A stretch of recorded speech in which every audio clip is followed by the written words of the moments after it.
Hey everybody, welcome to Glacier Online. This video we are talking about how God is described in the Bible as being abounding in love and slow to anger. We're going to be looking into what does that mean to be slow to anger and how can we be like that as well with one another. It's also getting cold, so we have a silly video that is about animals in the snow. It's going to be great. So we are going to get started. Here we go.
Hey everybody, if you're looking for something to do and you are bored, here is a game. It is called Balloon Battle. And obviously for this game you will need balloons and you will need a plastic or paper cup. And the way it works is you'll put the paper cup or plastic cup at the center of a table and the contestants will stand on two opposite sides of the table. You're each going to have your own balloon, you blow up the balloon and then you release the air from your balloon at the cup and you're trying to knock it across the table. So you're going to blow the cup across the table and you want to knock it off the edge of the other person's side of the table. And they are also trying to blow air at the cup to get it across your side of the table. Whoever knocks the cup off the other person's side of the table first wins the game. And you can try several different variations of this game. You could play with 4 people, one at each corner of the table, which would be really fun. So have fun with this game. It's called Balloon Battles. I hope you guys enjoy. Next up is a Bible video talking about how God is slow to anger and abounding in love. And I hope you guys enjoy. Take some time to look at the reflection questions, and we will see you guys next week. If you tried to describe what God is like, it could be difficult or daunting. But when the people who wrote the Bible pondered the mystery of God, they consistently describe God's character in this way: compassionate and gracious, slow to anger, overflowing with loyal love and faithfulness.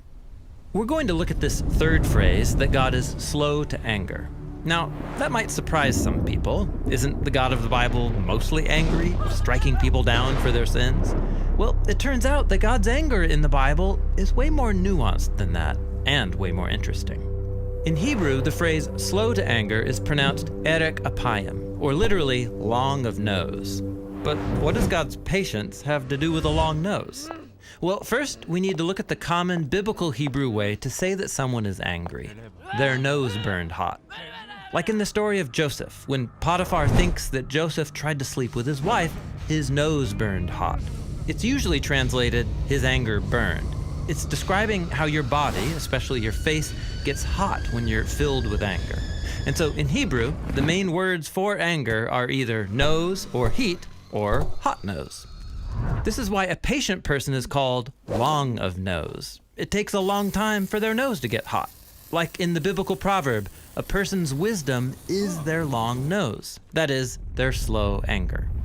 Now, in the Bible, God gets angry numerous times, but God doesn't have a nose or get hot. These are metaphors, using our experience of hot anger to describe how God feels when he witnesses human evil. Just like you would get angry if you saw a child being bullied on the playground, so God gets angry when humans oppress each other and ruin his world. In the Bible, God's anger is an expression of his justice and his love for the world. But he's slow to anger, which means he gives people lots of time to change. Like in the story of the Exodus, when Pharaoh enslaves the Israelites and has their baby boys thrown into the waters, God sends Moses to confront Pharaoh. And Pharaoh's given 10 chances to let Israel go free. But after the 10th refusal, Pharaoh rides out with his chariots to destroy the Israelites, and so God destroys him in the waters. Pharaoh's own evil is turned back upon him, and we read that this is an act of God's hot anger. Now, that's really intense, but think about it. God wouldn't be good if he didn't get angry at Pharaoh's evil and eventually do something about it. And notice that God's anger is expressed by handing Pharaoh over to the consequences of his own decisions. And this is actually how God's anger is shown throughout the scriptures, like in the story of the Israelites. Over and over again, for hundreds of years, they betray the God who rescued them from slavery. And though he gives them many chances to turn around, they keep giving their allegiance to the gods of other nations. And each time we read that the hot anger of God burned against the Israelites. But notice what always follows. God gave them over into the hands of their enemies.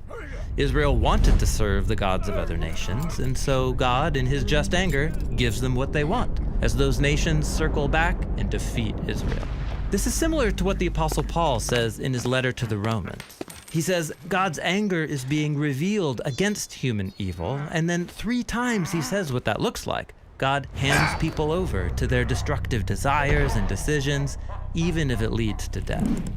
But Paul also says God is patient, giving people time to come to their senses and change. Because remember, God's anger is a response to human evil, and it's based on a deeper character trait, his compassion and his loyal love. God is not content to let people sit in their own self-destruction. In the Bible, God's on a mission to rescue.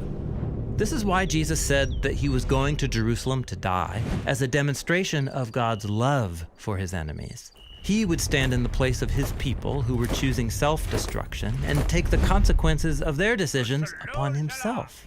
In Jesus' life, death, and resurrection, we see God's anger at evil and his love for people working together to provide forgiveness and life for a humanity lost in self-ruin. So God's anger in the Bible is really important, but it's not the end of the story. When God is angry and brings justice, it's because he's good. And he's extremely patient, working out his plan to restore people to his love.